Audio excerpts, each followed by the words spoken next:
Bienvenidos todos al webinar del grupo Renew Europe con el título Catch Me If You Can, en el que someteremos a escrutinio la orden europea de detención y entrega.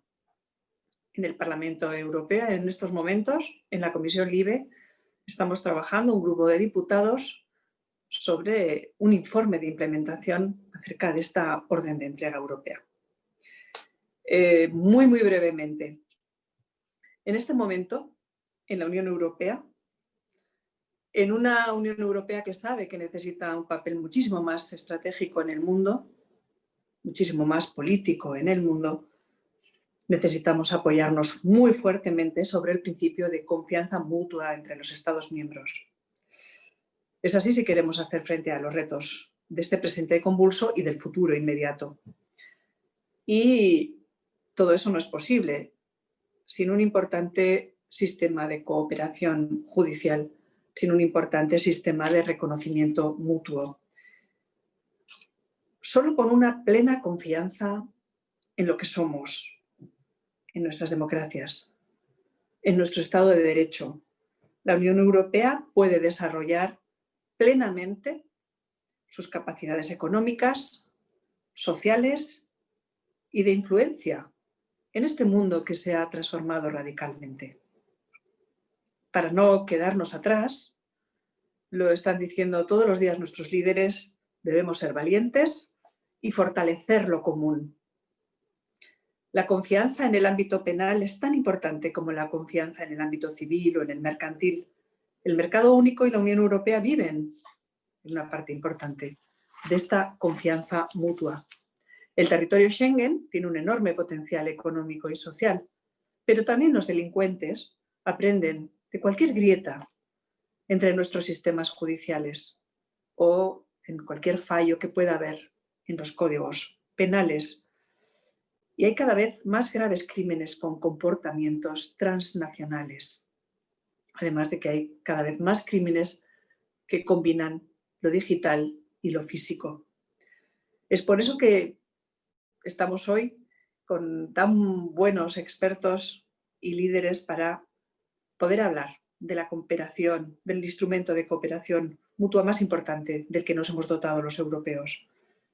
Algunos de nosotros, algunos de los que trabajamos en esta Comisión LIBE, creemos que necesitamos mejorar los instrumentos que nos puedan ayudar para encarar este presente complicado.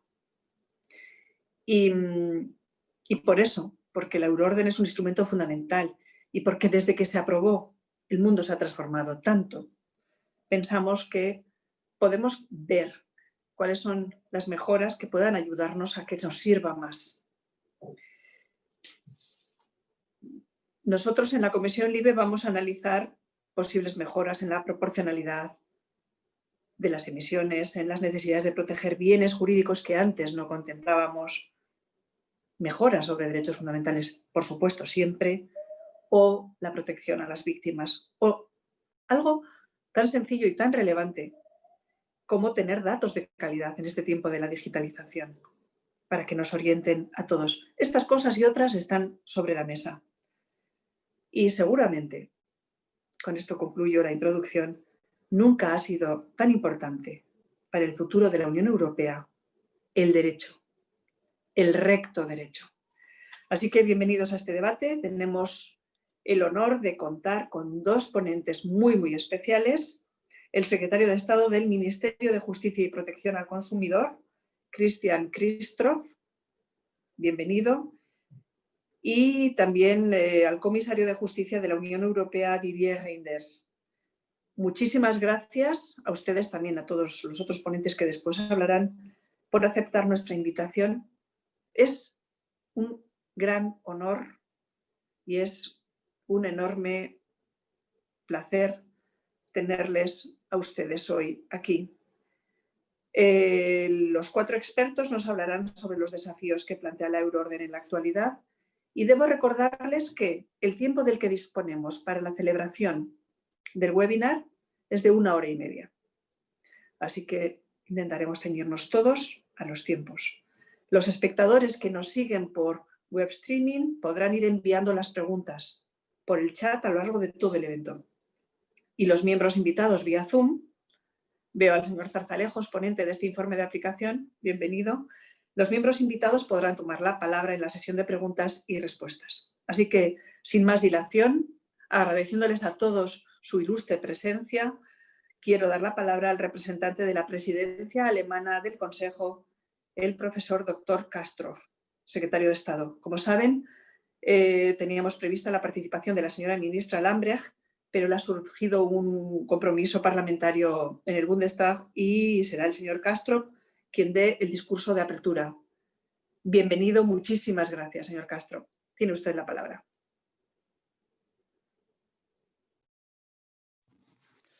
Sehr geehrte Frau Pagasa, sehr geehrte Damen und Herren, liebe Webinar-Teilnehmer. Muchas gracias, señora. Estimados compañeros, bienvenidos a este webinario. Siento que la compañera no pueda estar presente hoy. He tenido la oportunidad de participar en este webinario en vivo, y hay temas candentes como es la euroorden. Como saben, esta industria ha tenido ciertos congresos y reuniones como el de la semana pasada para poder hablar de los diferentes desafíos. Los eventos como el de hoy en línea, debido a la pandemia, nos han afectado a todos, no solo en España, en Italia, en Francia, en otros países. Pero estos eventos como el de hoy son importantísimos. Y esta euroorden continúa vigente. Tenemos un gran nivel de panelistas hoy con nosotros y gracias a los organizadores de este evento. También me gustaría darle las gracias a todos aquellos que han contribuido con su experiencia.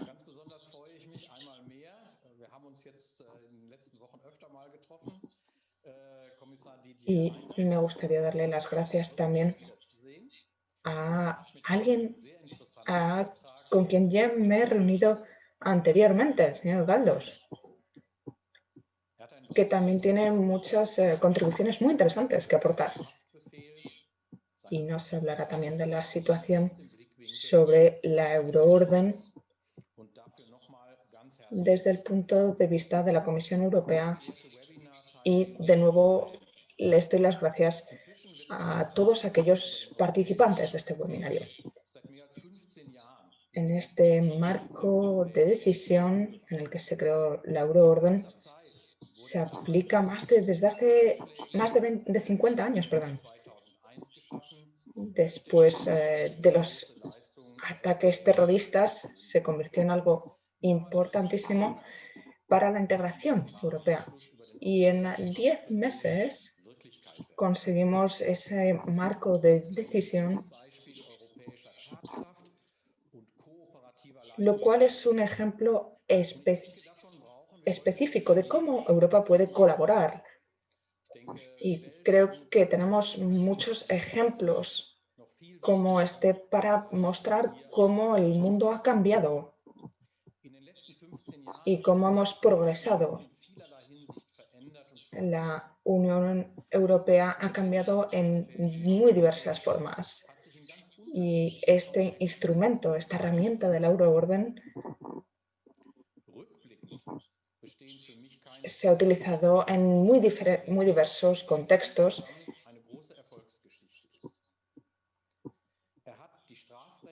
que, sin ninguna duda, ha llevado a grandes éxitos. La operación se ha simplificado, todos los procedimientos se han acelerado para hacerlo todo mucho más simple y poder aunar la contribución y la colaboración de todos para conseguir el objetivo de la Unión Europea, es decir, la protección de los ciudadanos europeos y seguridad para todos ellos. Yo creo que es algo de lo que todos deberíamos estar orgullosos, pero sí que hay algunas observaciones, algunos comentarios que se pueden añadir para mejorar todas estas dificultades. Son aspectos más técnicos y es que algunas órdenes no pueden o no deben ejecutarse si, por ejemplo, la persona no se la puede extraditar porque ha sufrido condiciones inaceptables. También sabemos que la independencia de las autoridades judiciales es importante. También ahí es otra oportunidad para poder colaborar. Señoras y señores, no es el momento de decir que todo va como la seda. Aquellos que han trabajado de manera práctica en toda la Unión Europea, estamos trabajando para conectar toda la Unión Europea con esta euroorden y hacer frente a todos los desafíos diarios. Con esto no digo que tengamos que cambiar el marco de decisión en sí, sino que todos sabemos que si una norma se rompe, hay que pagar por ello. Para poder evitar poner en peligro todo lo que hemos conseguido, tenemos que ser muy cautelosos de qué modificaciones, qué enmiendas queremos presentar. Como ya dijimos la semana pasada, y ya identificamos 3 temas principales que tenemos que abordar: las prácticas, la implementación eficaz para mejorar e implementar esta decisión marco en todos los Estados miembros para la aplicación de la misma, para poder tener una buena implementación de la decisión marco en todos los Estados miembros y aquellos Estados miembros que aún tienen cosillas que mejorar, y toda la implementación que la Comisión ha creado y que ha señalado durante los últimos años. Por lo tanto, es importantísimo recordar que necesitamos intercambios entre los trabajadores y profesionales en muchas áreas. Es muy útil poder intercambiar información, buenas prácticas, conocimiento, que nos hará progresar.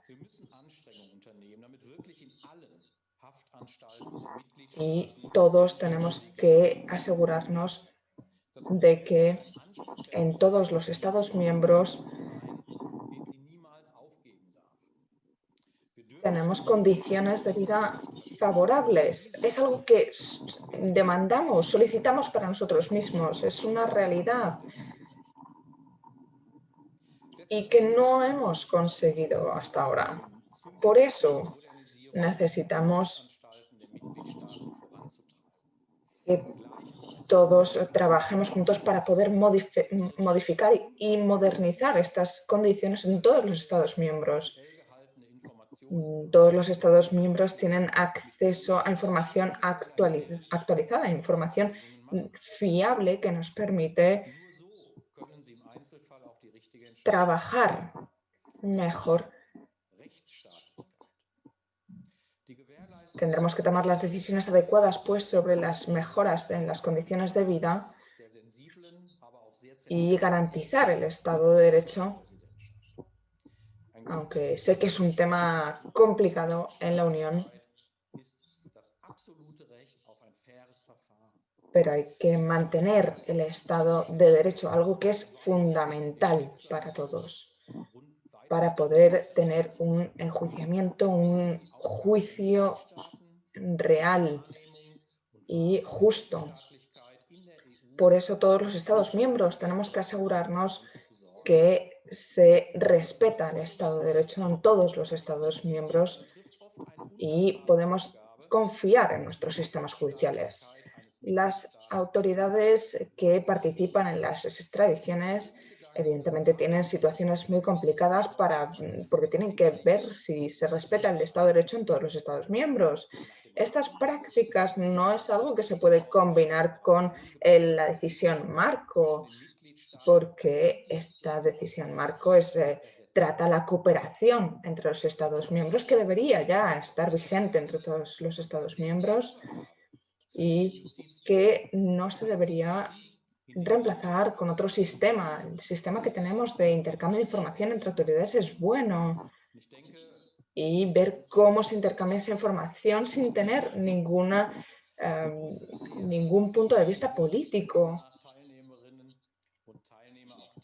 Todavía hay mucho trabajo que hacer y, estimados participantes, estoy muy contento de que nos hayan invitado a esta reunión, para poder presentar nuestras opiniones. Les deseamos una buena reunión, pero seguiremos investigando, trabajando en esta Euroorden, puesto que es un tema importantísimo para nosotros y para la siguiente presidencia. Sí, vemos las negociaciones y reuniones del Consejo con los Estados miembros, tendremos que buscar una solución común. Depende de cómo vayan estas negociaciones y debates, pues a lo mejor quizá también tendrá que formar parte del programa de la presidencia alemana. De nuevo, estimados participantes a este webinario, les deseo un día fructífero, que les rete un poco y que tengan una muy buena reunión. Muchas gracias y sin más le dejo la palabra al compañero. Señor Castro, muchísimas gracias. No dude de que nos tomamos muy en serio tanto la petición de prudencia como la de tener un criterio amplio para mejorar la eficacia y la eficiencia de este importantísimo instrumento, así como la necesidad de reforzar la confianza de las culturas democráticas del Estado de Derecho democrático. Sin más, tenemos al señor Reinders aquí, al señor comisario. Muchísimas gracias una vez más, señor Reinders, por su amabilidad y por su disponibilidad en esta cuestión tan sensible al mismo tiempo que tan importante. Desde esa prudencia, pero al mismo tiempo esa valentía de estos tiempos, que así lo marcan nuestros líderes institucionales, tiene usted la palabra, señor Reinders. Bienvenido. Gracias, Maite. Ladies and gentlemen, Gracias, Maite. Antes de nada, señoras y señores, disculpen los ruidos. Señoras y señores, déjenme empezar dándole gracias a la señora Maite por invitarme a este seminario.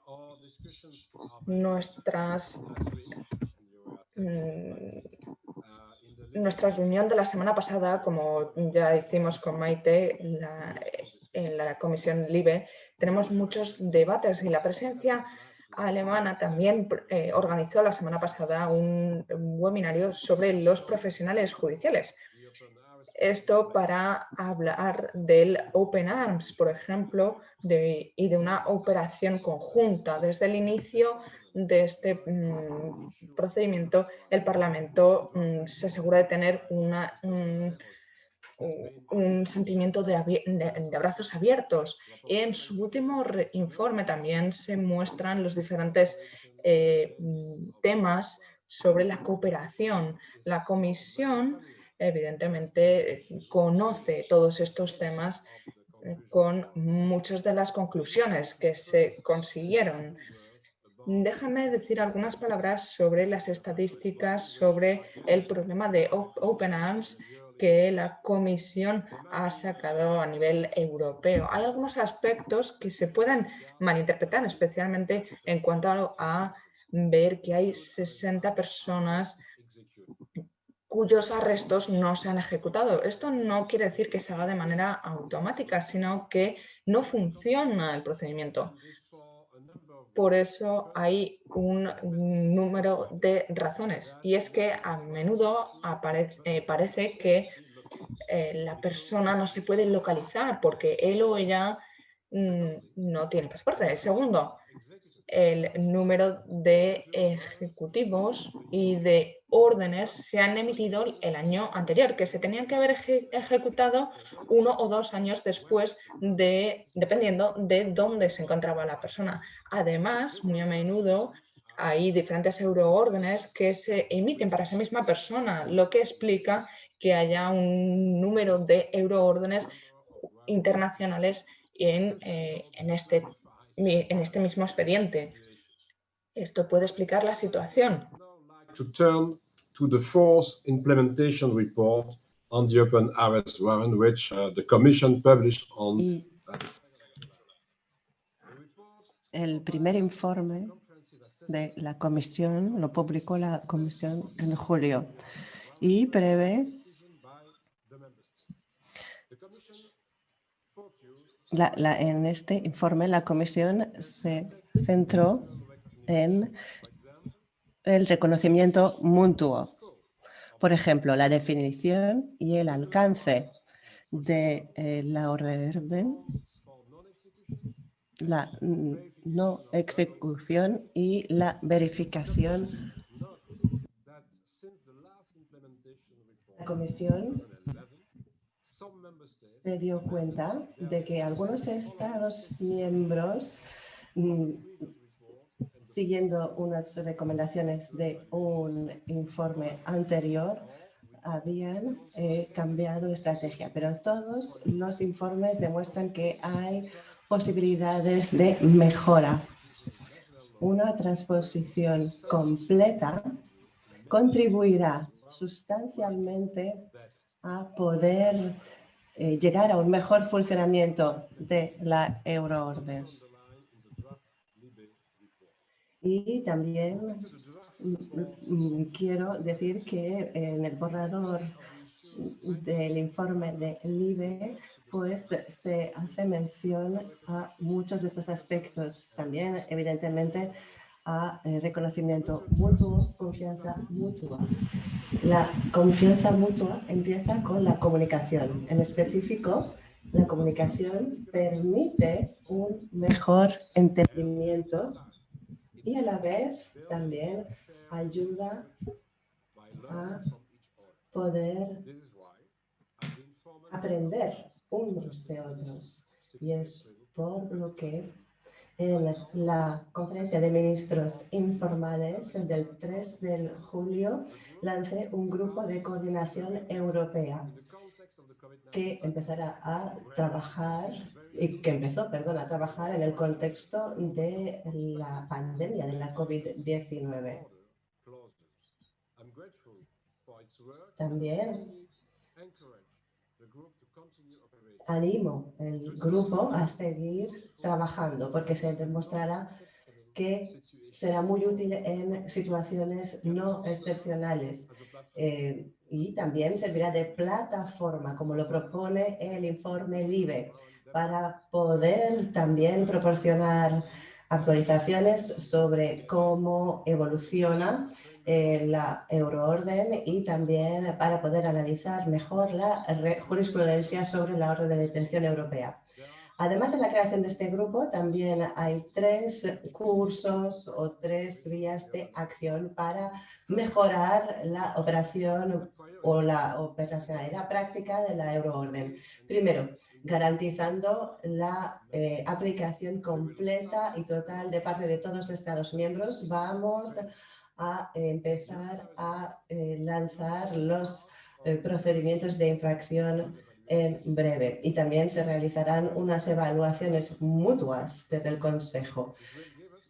Este proceso finalizará en 2021 y se tratará de poder identificar las brechas que tenemos que colmar. Por ejemplo, hay países donde los límites de entrega o los plazos de entrega no se respetan. Además, también se puede mejorar mucho el sistema con medidas no legislativas. Esto se puede conseguir, por ejemplo, con orientaciones europeas sobre temas como la relación entre la euroorden y la extradición, o también una actualización del manual de la Comisión sobre la orden de detención europea.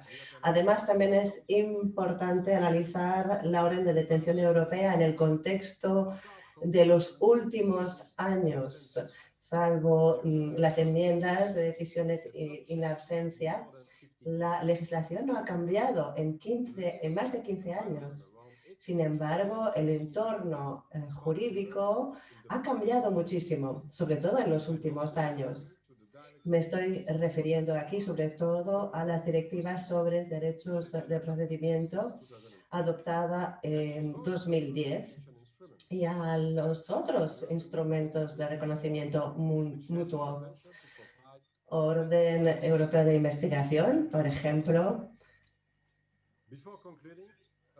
Antes de concluir, quiero añadir unas palabras sobre el tema muy importante de los derechos fundamentales. Los procedimientos de entrega tienen que cumplir con los derechos fundamentales recogidos en el tratado. La directiva marco lo precisa de forma muy clara. No se puede modificar la obligación de respetar los derechos fundamentales. En los procedimientos de entrega es clave que las condiciones en las que la persona será detenida respeten los derechos fundamentales. A modo de conclusión, quería decir que la euroorden se ha vuelto indispensable para que los que cometen delitos puedan evadir la justicia cruzando las fronteras. También cabe decir que el número de euroórdenes crece y necesitamos más que nunca la orden de detención europea. Muchas gracias de nuevo por la invitación. Quiero decir también que hoy publicamos a nivel de la Comisión el primer informe sobre el Estado de Derecho. Y claro, sabemos que hay algunos problemas en cuanto al orden de detención europeo debido a la situación del Estado de Derecho en algunos Estados miembros, con algunos Estados miembros que rechazan la obligación de la euroorden debido a una falta de confianza, por ejemplo, en pues los sistemas de otros Estados miembros, pero efectivamente el evento de hoy precisamente llega en un momento perfecto y, por supuesto, también me volveré a dirigir a los miembros del Parlamento precisamente sobre el informe que estaba mencionado sobre el Estado de Derecho. Pero el pleno respeto de los derechos fundamentales en la forma de respetar y aplicar la orden de detención europea evidentemente es esencial. Y también es importante, por ejemplo, poder analizar las condiciones de detención en las cárceles para ver cómo son en cada uno de los Estados miembros, pero también tenemos que mirar los principios del artículo 2 del tratado, nuestros valores y el Estado de Derecho, porque evidentemente es esencial si hablamos de la orden de detención europea, tenerlos en cuenta. Gracias, Maite, de nuevo por la invitación y por la oportunidad de hablar de la posición de la Comisión y de nuestras próximas prioridades.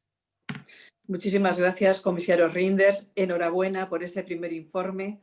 Vamos a ver en qué nos es también de ayuda a la hora de reforzar esos elementos de garantía de los derechos fundamentales en la propia aplicación o en las propias mejoras de lo que pueda venir en cuanto a estas órdenes de detención europeas. Muchísimas gracias. El señor comisario tiene también obligaciones y será la señora Jessica Peneder, si no me equivoco, de la DG Just, quien estará disponible para responder a las preguntas en nombre de la comisión. Señor Reynders, muchísimas gracias una vez más. Y vamos a entrar en el panel de expertos sobre los desafíos actuales y el camino a seguir.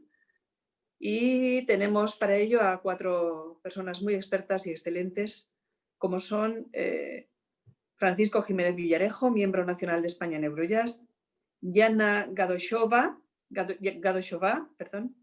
directora del programa de Sociedades Justas, Seguras y Digitales de la Agencia de Derechos Fundamentales. Muchísimas gracias.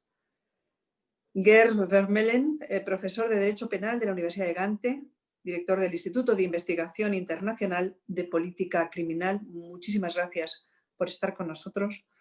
Y Gilberto Pérez Blanco, profesor de Derecho Procesal en la Universidad Autónoma de Madrid. Bien, debo pedirles que el tiempo de intervención no exceda de los 10 minutos para que luego podamos tener un intercambio también de preguntas y de pareceres. Vamos a empezar con la intervención del señor Villarejo. Bienvenido, tiene usted la palabra. Muchísimas gracias.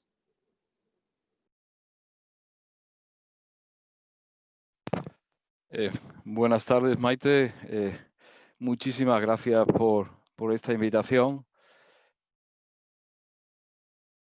Buenas tardes también al señor Reinders, al señor Kappstroth.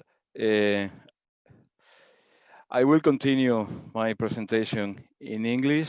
Voy a seguir mi presentación en inglés.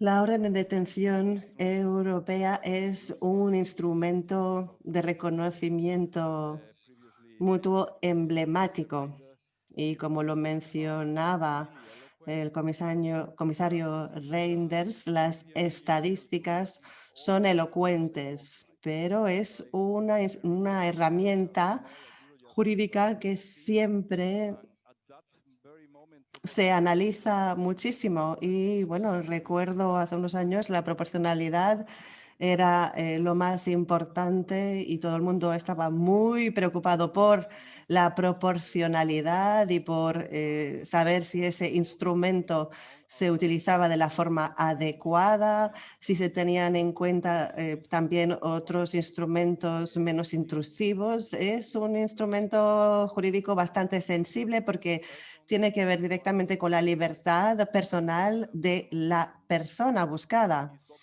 Y es obvio que tenemos que ser cautos con este tema. Aunque sea el primer instrumento de reconocimiento mutuo,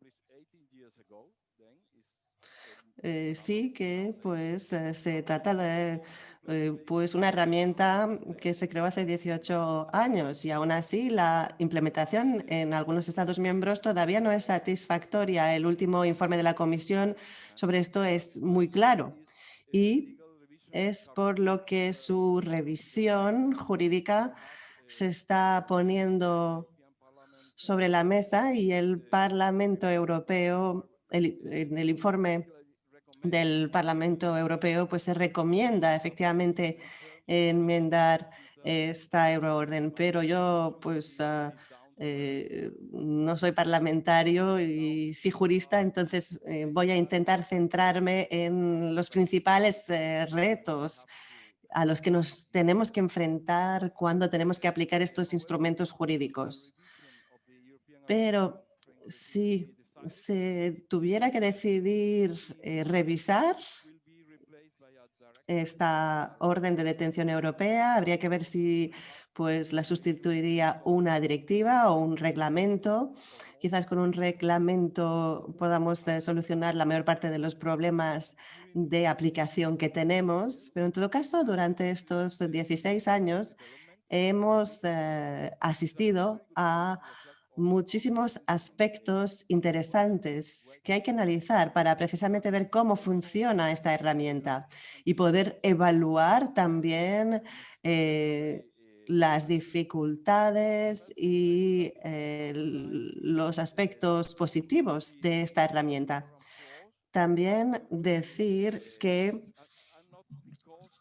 los defectos de la euroorden no se deben a la decisión misma, sino a una aplicación desequilibrada de parte de los Estados miembros. Y Si pasamos a un nivel más práctico, lo que vemos es que hay una falta de uso por parte de las autoridades judiciales de las posibilidades de consulta y hay una necesidad de posibilidades de más consultas, por ejemplo, a través de Eurojust.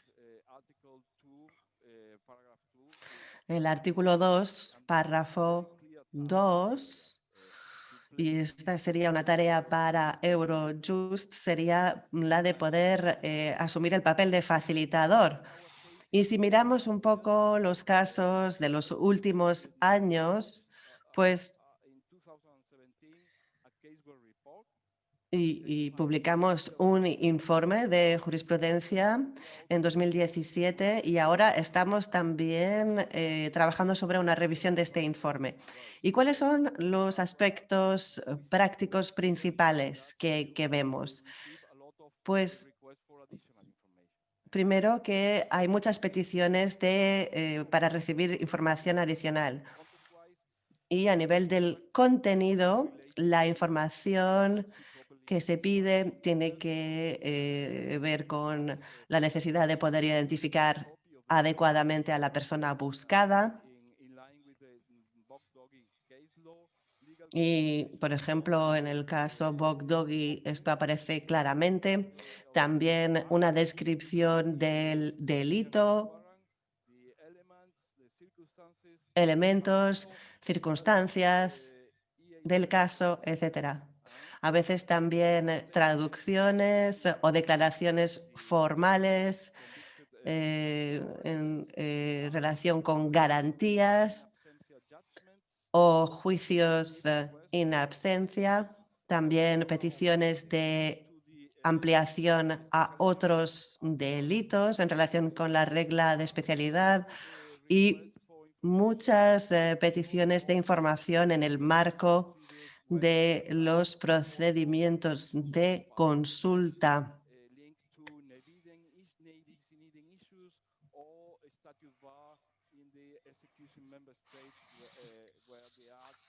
En relación con la ejecución o de los delitos en algunos Estados miembros y en parte en otros. Y en algunos casos, no muchos, pero en algunos casos también recibimos peticiones de información en el marco de una posibilidad de doble delito, que también es otro motivo de rechazo de la petición. Y desde el punto de vista jurídico, en cuanto a al doble delito,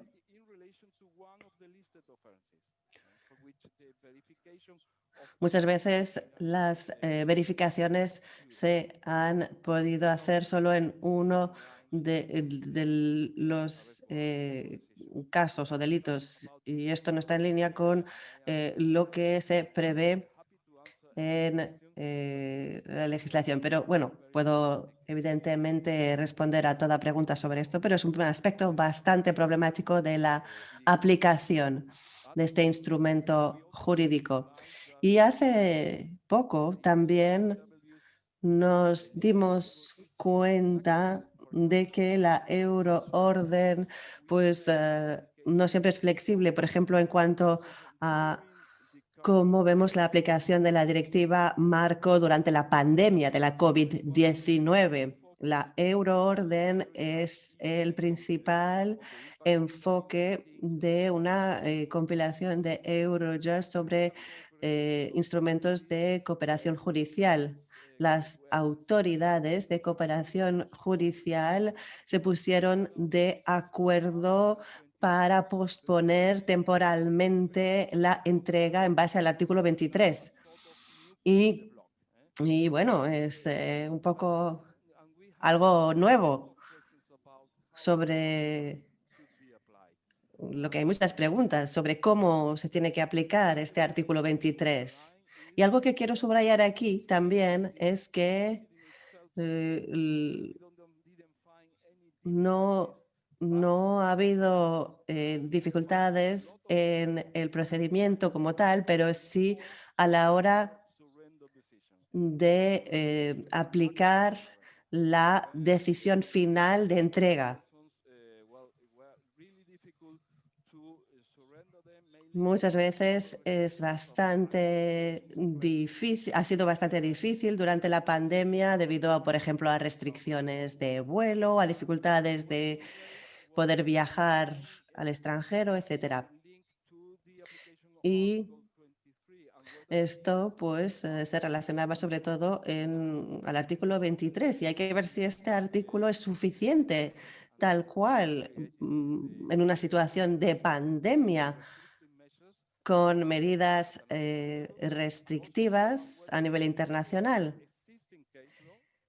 Y si la jurisprudencia como el juicio Vilkes pues es suficiente para poder interpretar este artículo 23, porque ese caso está relacionado con una situación muy específica y no a una situación de incertidumbre más permanente como la que estamos viviendo.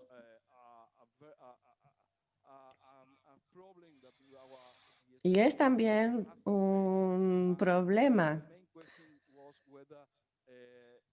al que nos hemos tenido que enfrentar, ver si era posible legalmente la aplicación del artículo 23. Y la aplicación del artículo 23 y los análisis que realizamos también muestra que, bueno, el instrumento tiene que poder ser resistente, resiliente en una situación como, por ejemplo, la de la pandemia. Pero también quiero centrarme muy brevemente en otro aspecto, y es el impacto de la jurisprudencia del Tribunal de Justicia de la Unión Europea, que ha producido una jurisprudencia muy amplia sobre las órdenes de detención europeas y pidiéndonos también nuestra ayuda en un caso concreto, el impacto de la jurisprudencia sobre derechos fundamentales, Arañós y Caldararo, que confirma que el reconocimiento mutuo y los derechos fundamentales tienen que ir de la mano. Los tribunales nacionales tienen que actuar como tribunales europeos a la hora de aplicar la legislación europea. Y si no hay un riesgo de no respeto de estos derechos fundamentales, y eso requiere un análisis en profundidad de la jurisprudencia del Tribunal de Justicia de la Unión Europea y también del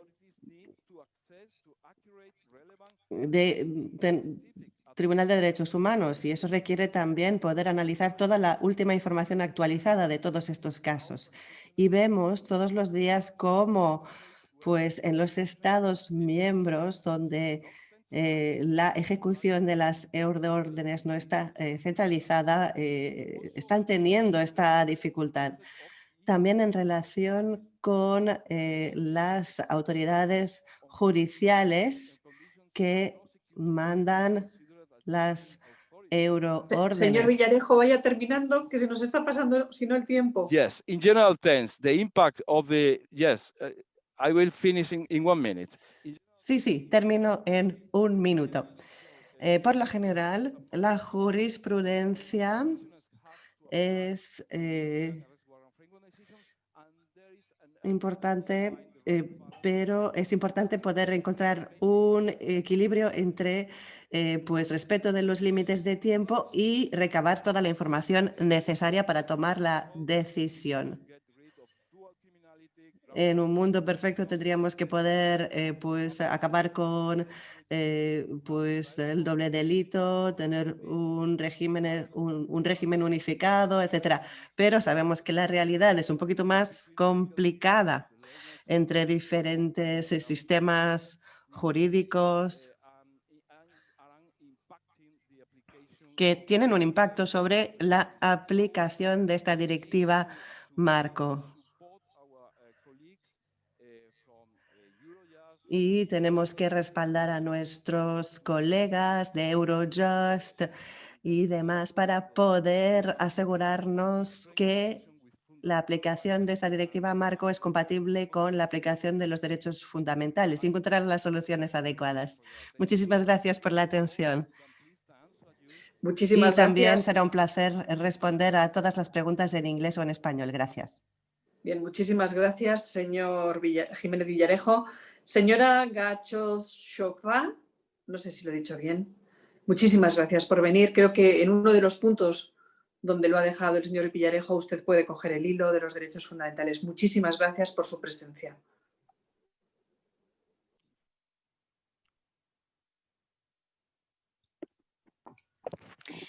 Thank you very much. I hope you can all Muchas gracias. Espero que me puedan escuchar bien.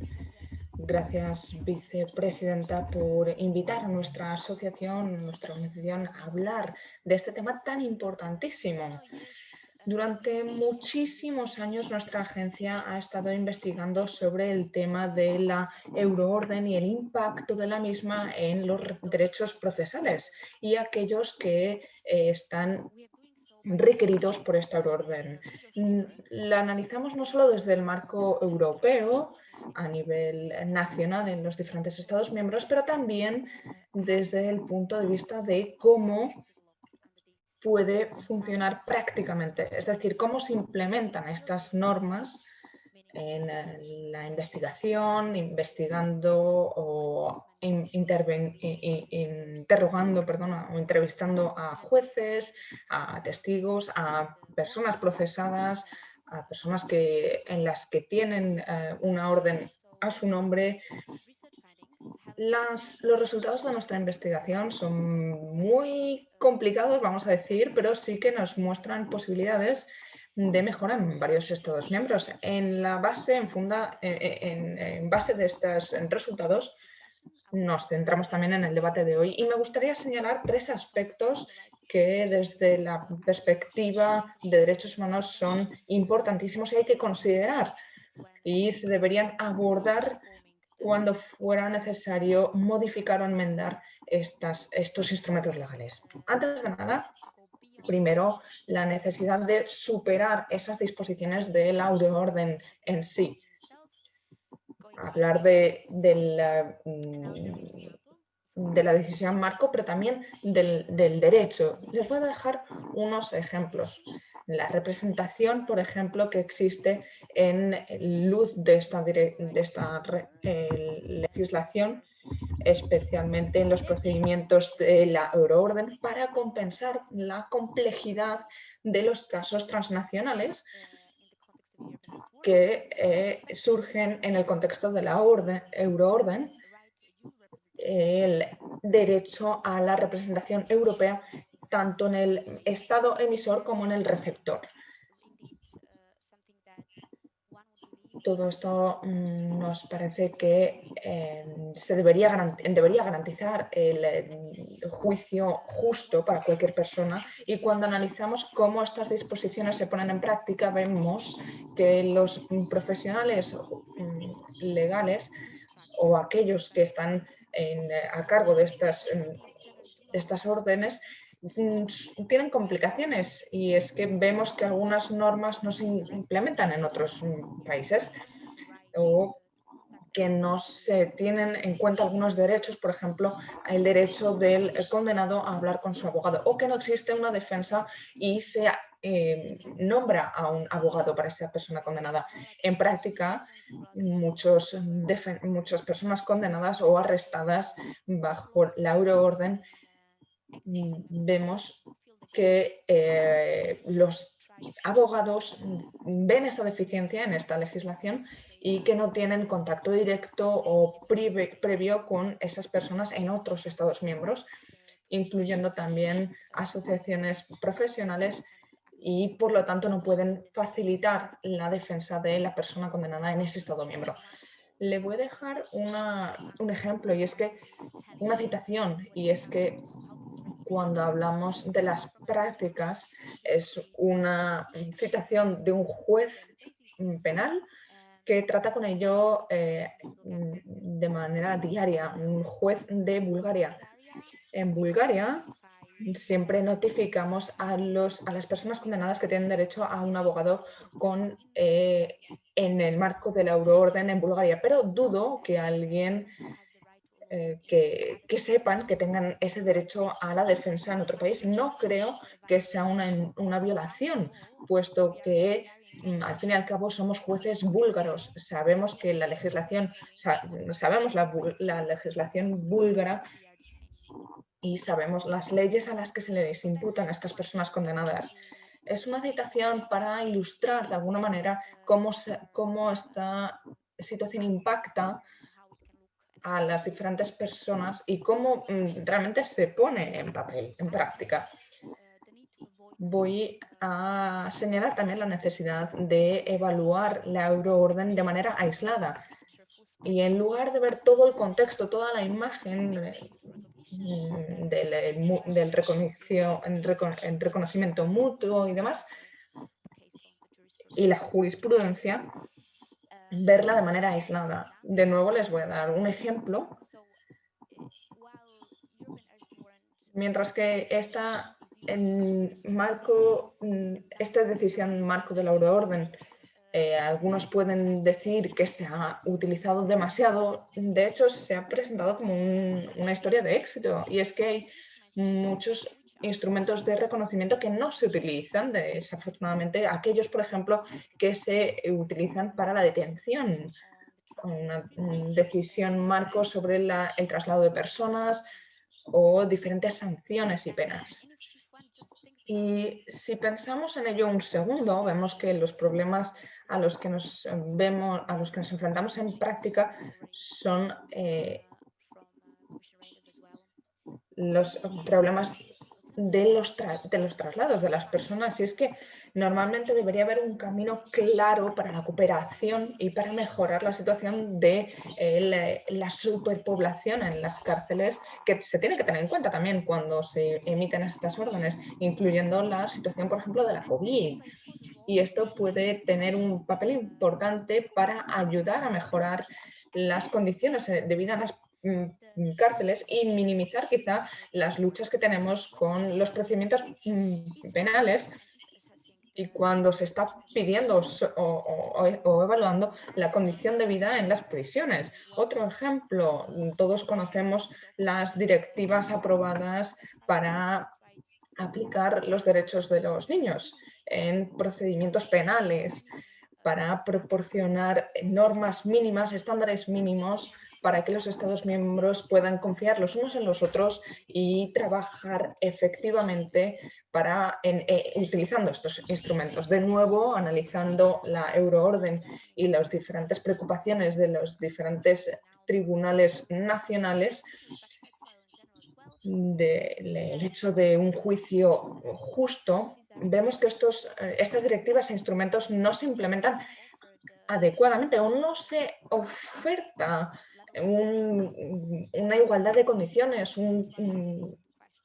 unas condiciones comunes. Por lo tanto, esos juicios justos vemos que les impiden a esas personas condenadas a tener los requisitos necesarios para que el juez considere poder entregar a esa persona o no a otro país. Pasando al tercer y último punto, cuando consideramos las maneras a progresar en cuanto a los mecanismos de la euroorden, deberíamos analizar más allá de la legislación a nivel europeo y ver qué podemos hacer para ayudar al mecanismo a que funcione de la mejor manera posible, analizando directrices, listas, recursos, otras directrices no judiciales que puedan existir a nivel europeo. Lo que vemos en nuestra investigación, y evidentemente no se da en este caso, es que los procedimientos transnacionales son muy complejos en general y se basan en que los profesionales judiciales nacionales tienen una carga de trabajo impresionante. Por ejemplo, los jueces trabajan con procedimientos legales, con hechos factuales con otros Estados miembros, mientras al mismo tiempo intentan equilibrar otros problemas de derechos, de otros convenios y demás, pero todos tenemos que recordar que todo esto tiene un contexto en el que todo el sistema legal nacional tiene que ser el correcto, o debería ser el correcto, con el reconocimiento mutuo. Implica que los Estados miembros analicen su contexto más allá. Así que, ¿cómo podemos crear realmente una posibilidad para que haya una buena comunicación entre los jueces en casos transnacionales que puedan facilitar también todas sus experiencias y conocimientos? La coordinación, a pesar de la COVID y de la pandemia, puede ser un ejemplo de cómo puede funcionar en práctica para superar algunos de los obstáculos a los que nos hemos enfrentado. Otro ejemplo que le puedo presentar sin entrar mucho en detalle, ya se ha mencionado también por parte del comisario, nuestra base de datos de detención europea, que se basa en las directrices de la Comisión. La idea en general era intentar ayudar a los jueces y a los profesionales judiciales, intentar entender la situación actual cuando hablamos de una situación de detención en otro Estado miembro, especialmente cuando tienen que hacer estos controles de investigación en ambos países para ayudarles en esa primera fase de investigación, para ver si hay algún problema o para analizar cualquier otro informe que les remitan desde diferentes organismos, algún organismo de tortura, por ejemplo, u otro mecanismo, para poder aunar todo esto en un lugar, en un organismo, para poder analizar los diferentes aspectos. Ahora solo tenemos 4, pero vamos a intentar ampliarlo. Estoy intentando ver cómo ayudar a los jueces para encontrar datos subjetivos que existen, para ver si pueden utilizarlo o no y ver si lo pueden utilizar en investigaciones individuales o no para un caso específico. Estos son mis puntos básicos, los que quería mencionar. Evidentemente estoy abierta a cualquier pregunta. Voy a seguir la reunión para la sesión de las preguntas y ruegos y muchísimas gracias, Maite, por darme la oportunidad a contribuir en este debate. Bueno, muchísimas gracias, Jana. Y donde usted lo deja, va a entrar el señor Vermeulen. Muchísimas gracias desde la Universidad de Gante. Muchísimas gracias por venir. Tiene usted la palabra directamente para no perder tiempo y que usted tenga todo el posible. Okay, thank you so much. Muy bien, muchas gracias. Gracias por invitarme. Y el tema es un tema con el que yo llevo trabajando desde las primeras fases, casi, así que antes incluso de que se adoptara en debates bilaterales, con compañeros españoles a principios casi de los 2000 con la presidencia holandesa, a principios de 2000, como digo. Hay un par de puntos, no muchos, porque tenemos poco tiempo, pero muchos de los participantes y oradores ya han hablado de la importancia del cumplimiento de los derechos. Bueno, yo creo que es central en nuestro debate un reconocimiento mutuo y por eso deberíamos confiar en los Estados miembros cada vez más incluso que otros organismos de otros Estados miembros. Es un nivel de confianza, pero tenemos muchas referencias también y diferentes condiciones de vida en las cárceles, por ejemplo, en el que el tribunal nos ha ayudado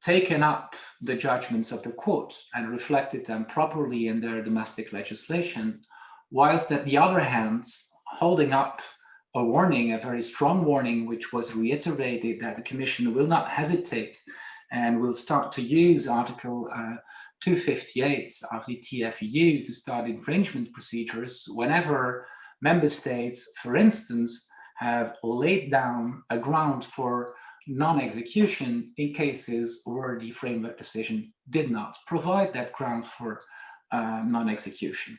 Pointing out precisely also to situations in which member states, many member states, muchos Estados miembros han hablado de la excepción de los derechos y las razones de no ejecutarlo.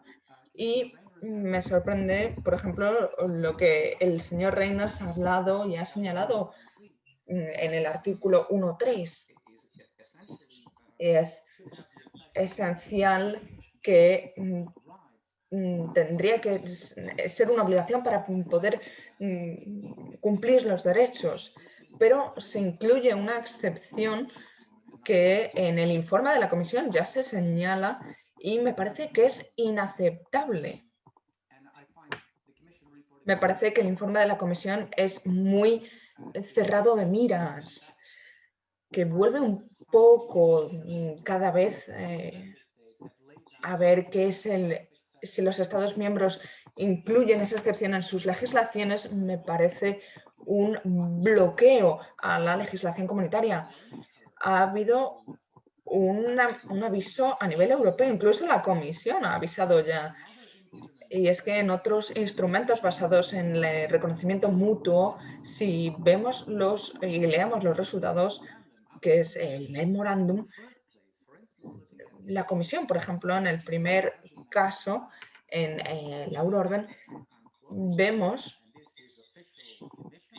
de nuevo, esto es un texto oficial de la Comisión, que esta asunción es debatible y si hay razones para evitar la ejecución de esta orden, si hay razones para creer que se violan los derechos, entonces la Comisión lo acepta para 2024. Y si para 2020 la Comisión vuelve a los tiempos iniciales de la euroorden e insiste en que los Estados miembros no deberían tener razones de no ejecutarlo debido a estos incumplimientos de los derechos, estamos volviendo atrás. No es la única ocasión en la que vemos que todos los actores del Parlamento Europeo, la Comisión, el Consejo, tienen que darse cuenta de que el mundo ha cambiado y que hay ciertas limitaciones, y por eso hago referencia a lo que Jana y los demás oradores han mencionado de esta decisión marco de 2008 sobre el traslado de personas condenadas. Y vemos que hay un handbook sobre este tema.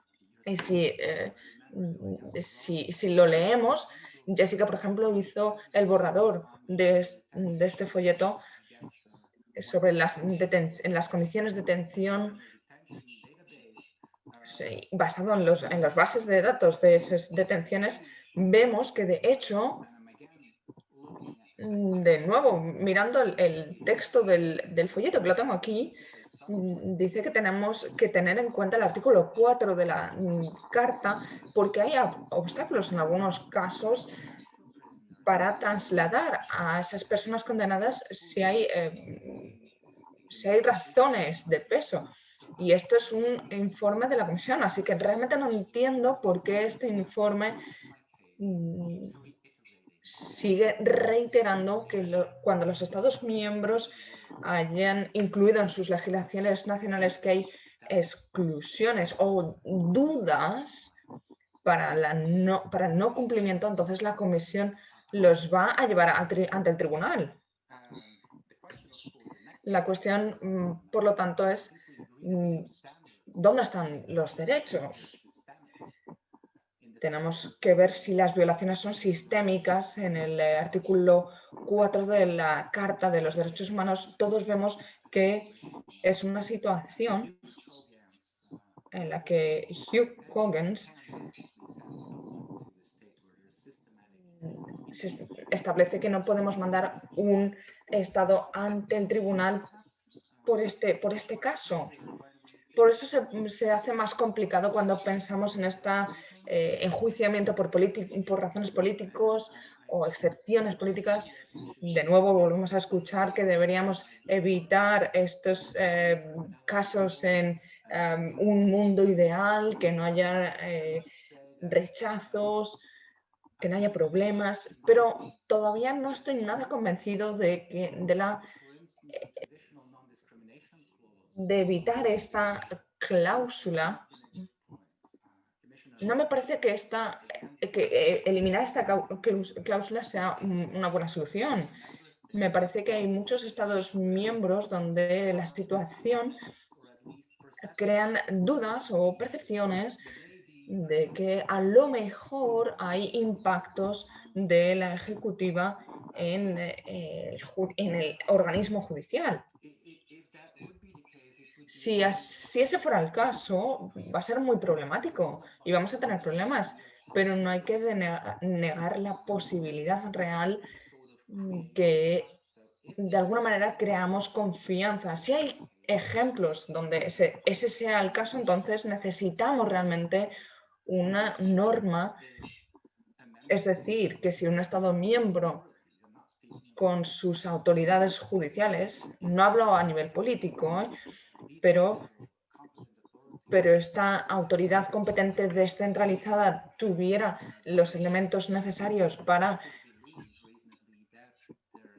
creer que hay motivos políticos subyacentes a un procedimiento, entonces estamos obligados, debido a estos derechos fundamentales, a rechazar esos casos.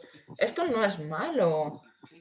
Esto nos señala que nos tomamos en serio los derechos humanos, negando y volviendo a una vista tradicional de los procedimientos políticos. No estamos poniendo los derechos fundamentales en el centro. Entonces yo creo que sería mucho mejor tener una cláusula de no discriminación o una excepción de razones políticas. No estoy hablando de terrorismo, eso no hay ninguna duda, vaya, a nivel europeo. Pero esos dos principios sí desaparecen en esta reforma de 2002 y con los posibles cambios tan importantes que se pueden llevar a cabo en la legislación. No estoy nada convencido, porque si los quitamos esa red de seguridad o casi esa red de seguridad que teníamos.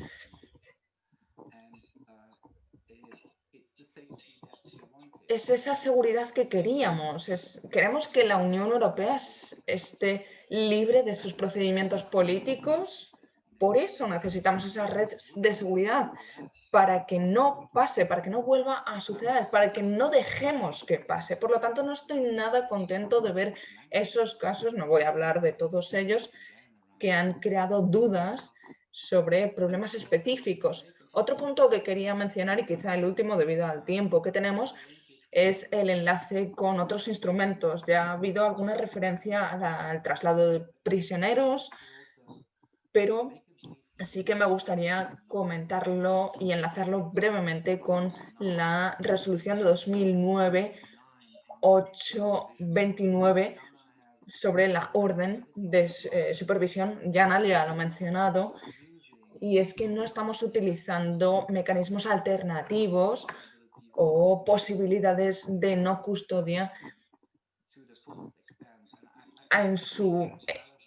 en todo su ámbito. Yo creo que deberíamos hablar también de la orden de supervisión europea, y hay un enlace con la euroorden. Y estoy saltando a otro tema, lo sé, pero sí que hay un enlace con ese tema porque Perdone, ha habido vaya terminando, por favor, porque si no nos vamos a comer el tiempo. Muchísimas gracias.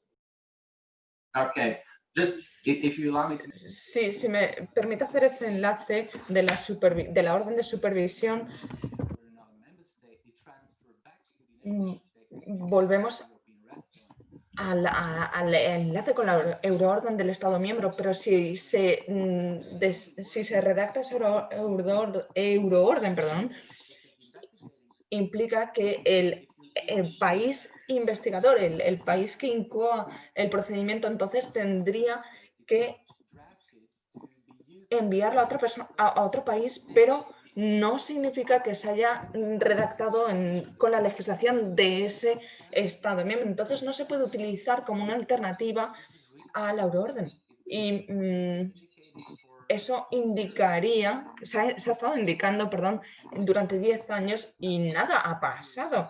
No se está utilizando y me parece algo muy triste que no hayamos hecho nada al respecto. Tenía otros temas que comentar, pero voy a tener que dejarlo aquí por los límites de tiempo. Muchas gracias, Maite. Pero usted nos puede enviar todas sus anotaciones, nosotras las haremos circular y por supuesto que las estudiaremos con toda atención. Gilberto Pérez del Blanco va a intervenir en este momento y para no perder tiempo, Gilberto, tiene usted la palabra.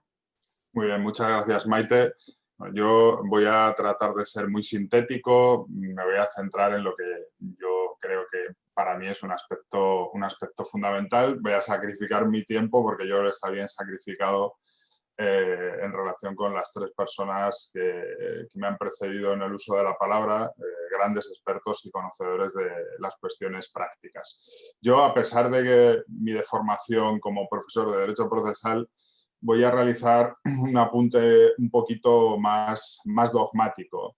Me quería centrar en el artículo 2.2 de la decisión sobre el ámbito el ámbito del reconocimiento mutuo automático, digamos la necesidad de revisar la lista de las 32 categorías, delitos, etcétera, etcétera. Es cierto que, como conoce,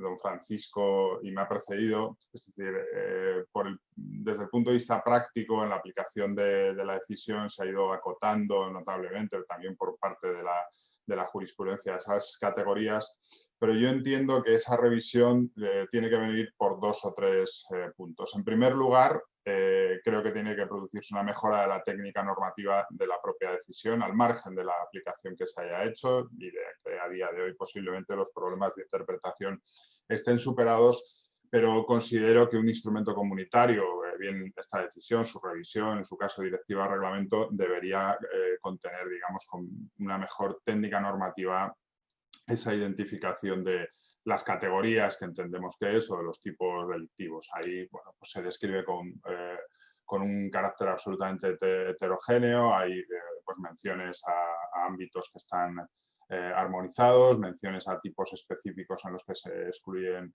determinadas conductas, como por ejemplo el tráfico de sustancias estupefacientes, o se mencionan categorías sin más como el racismo o la xenofobia, que per se no es una categoría delictiva, sino que puede ser una circunstancia agravante y demás. Digo que esto posiblemente por la vía de la interpretación y de los grandes juristas que aplican la euroorden, la decisión, se ha colmado, pero creo que esto lo pongo en contacto con la necesidad de la ampliación del listado. Es decir, obviamente es un listado que en su momento, es de carácter heterogéneo, yo creo que nadie supo, es decir, las fuentes están ahí, de dónde salieron las categorías, pero yo creo que 20 años después, con la madurez de nuestro espacio de cooperación jurídica, hay que revisar ese listado como espacio común de ese reconocimiento automático.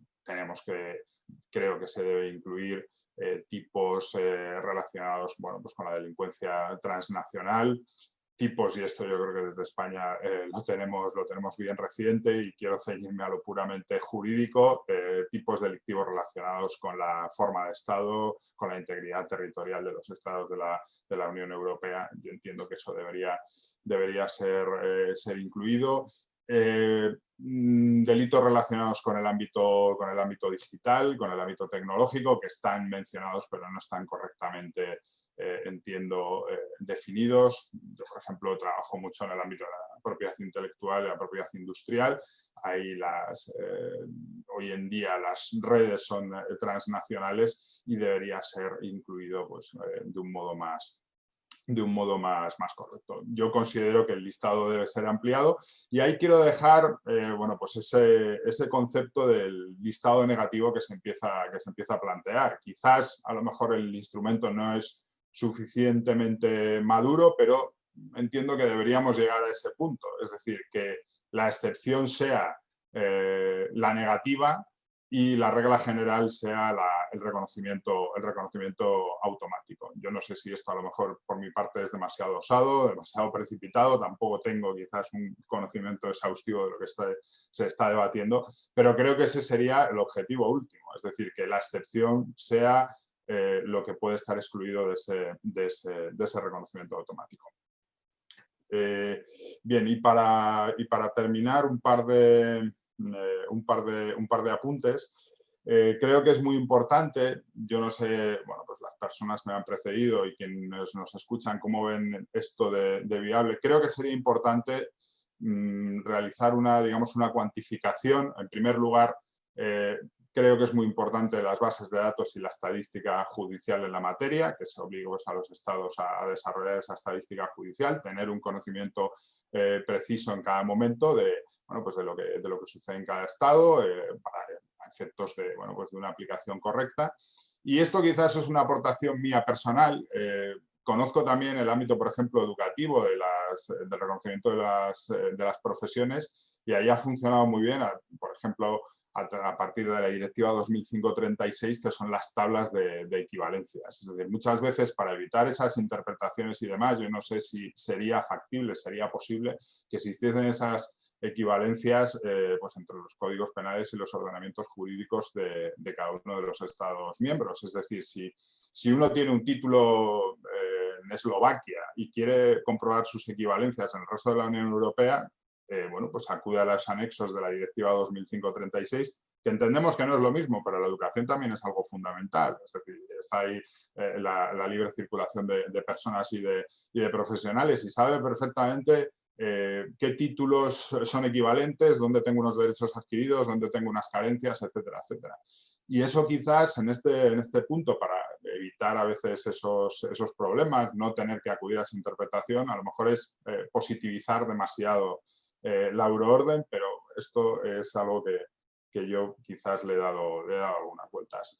Por mi parte, no quiero, es decir, eran solo estas dos píldoras que creo que me parecen importantes y deberían ser uno de los puntos fundamentales, que, ojo, no es quizás es algo mucho más dogmático, más a nivel general, pero creo que también es importante plantearlo.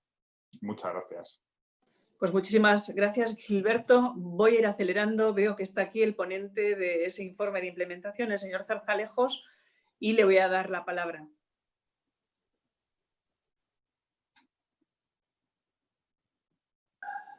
Pues muchas gracias, Maite. Espero que se me escuche bien.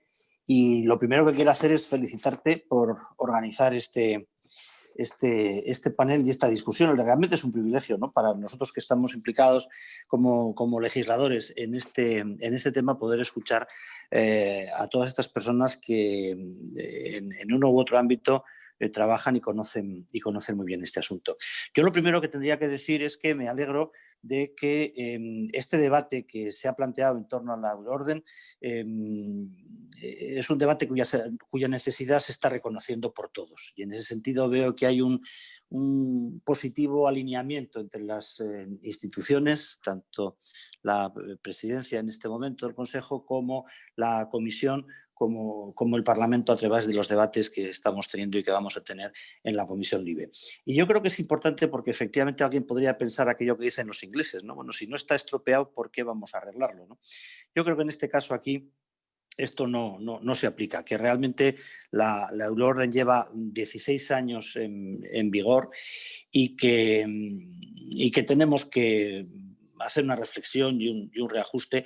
Aparte, y además, y te diría que para reforzar el trabajo que vienen haciendo la Comisión en su nivel, Eurojust en sus responsabilidades, es decir, todos aquellos órganos e instituciones de la Unión que sin duda están trabajando para que este espacio de libertad y seguridad tenga soporte en la cooperación judicial, porque si no, no sería posible, ¿no?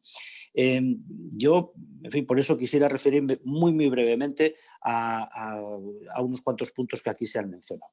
Efectivamente, sabemos que la cooperación judicial solamente puede estar basada en el reconocimiento mutuo y que el reconocimiento mutuo solo es posible si hay confianza. Y que yo creo que existen factores de erosión de esa confianza que son los que tenemos que analizar porque tienen, sin duda, solución, deben tener solución, ¿no?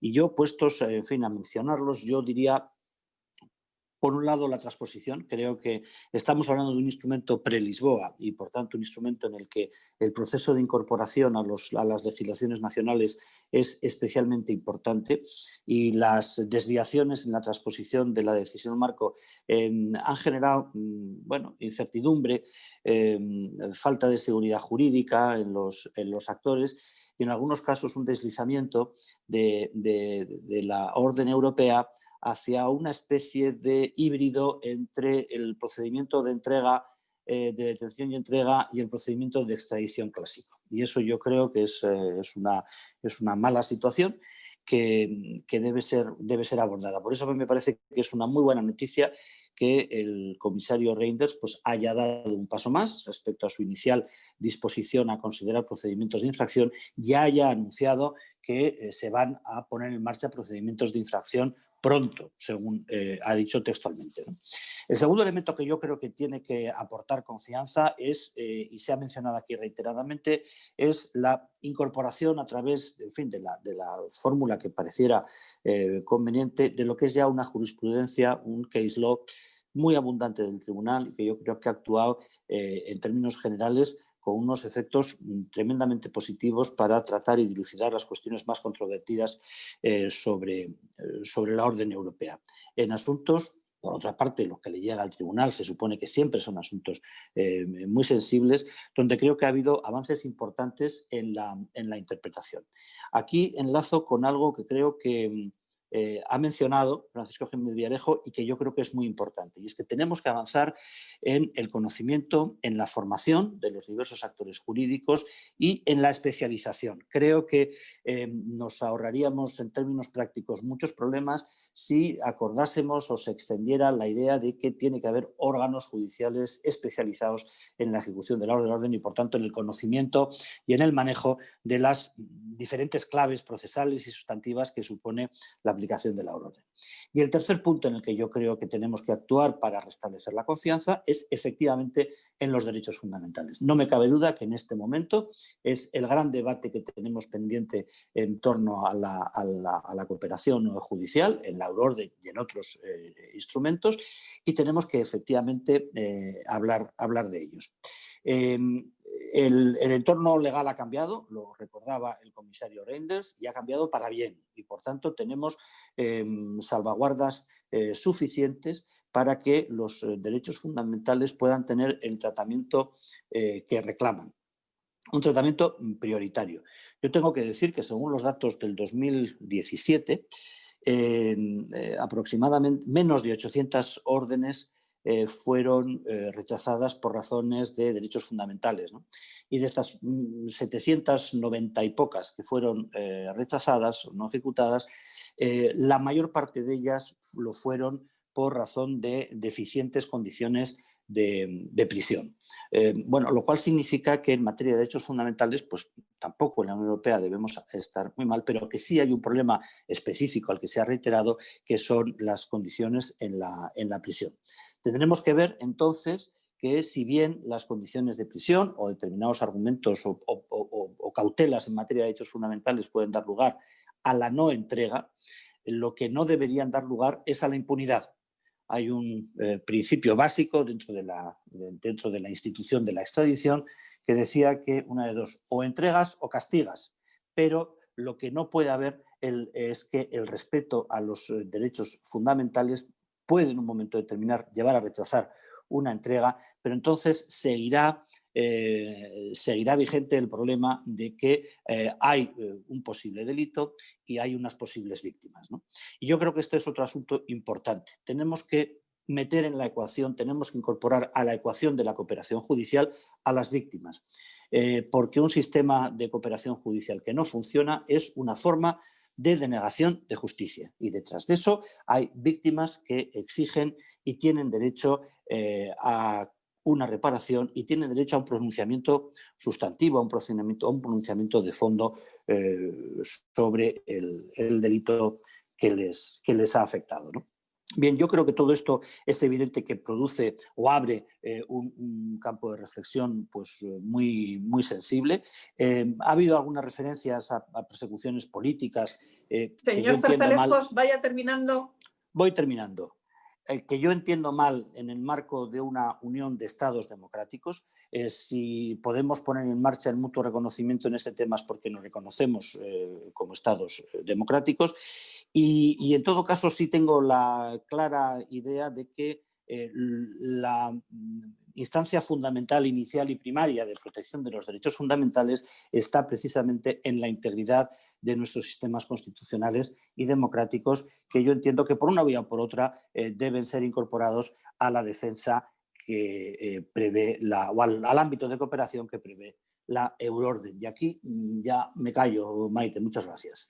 Bien, pues muchísimas gracias a todos. Tengo algunas preguntas que, como no daría tiempo de contestar, podemos organizarlas de la siguiente manera. Hay una de las preguntas que habla sobre la cuestión de la discrecionalidad posible, excesiva, por parte de aquellos operadores que gestionan las euroórdenes. Acerca de esto, yo creo que podemos nosotros poner el estudio de GC Legal, donde habla de las cuestiones de la discrecionalidad, etcétera. Hay otra pregunta que en realidad la sustancia tiene que ver con la pregunta sobre estadísticas sobre el uso de las órdenes de supervisión europea. Yo creo que podemos poner los informes, los últimos informes de la Comisión, así como, si no les parece mal, podemos poner también el propio borrador de informe de implementación del señor Zarzalejos, cuyo plazo de enmiendas es hasta el día 5 de octubre. Y, desde luego, todo lo que les hemos escuchado a ustedes nos van a servir para preparar muy buenas enmiendas, porque, y ya pasando a cuestiones de conclusiones, un borrador de conclusiones, aunque ustedes podrán hacer todas las aportaciones por escrito que crean conveniente a todo lo que han dicho el resto de ponentes u otras cuestiones, tenemos algunas cosas que provisionalmente podríamos concluir, y es, por una parte, la palabra mágica en el Parlamento Europeo siempre es equilibrio.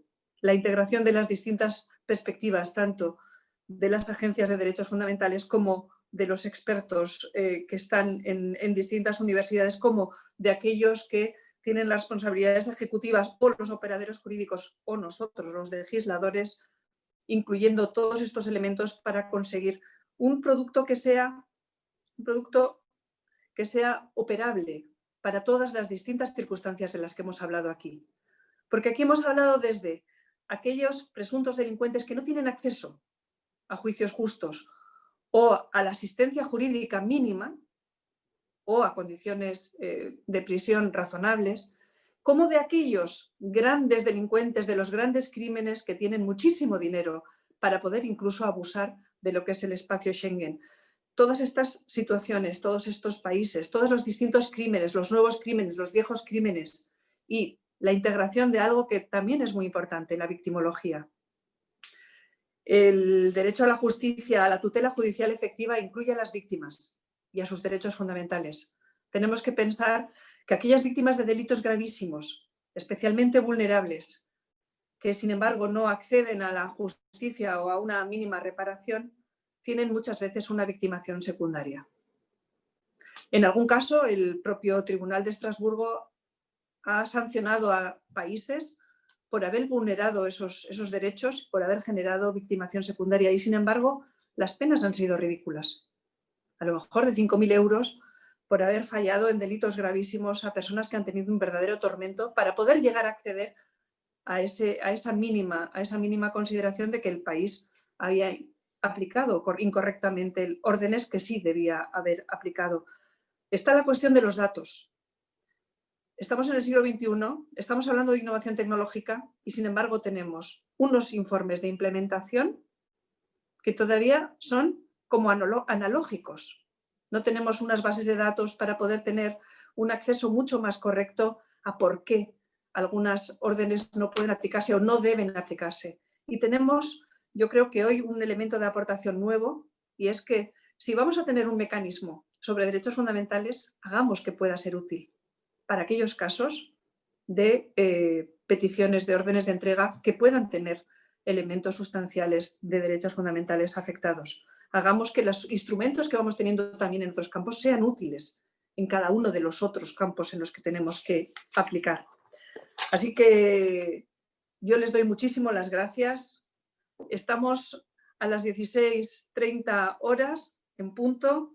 Por favor, envíennos todos aquellos elementos que consideren importantes. A todos ustedes se lo digo, vamos a colgar todos los documentos que les he indicado, y si ustedes tienen algún otro podemos también nosotros ponerlo a disposición del público y podemos hacer una buena distribución en los días posteriores. Se nos ha hecho corto el tiempo, nos habría gustado escucharles 2 o 3 veces más, hacerles muchísimas preguntas y la verdad es que nos han ayudado muchísimo a intentar esa fórmula mágica que el Parlamento Europeo debe conseguir: equilibrio y unos amplios consensos para que las cosas que ponemos a disposición de los juristas y de los operadores sean eficaces y sean útiles. Muchísimas, muchísimas gracias.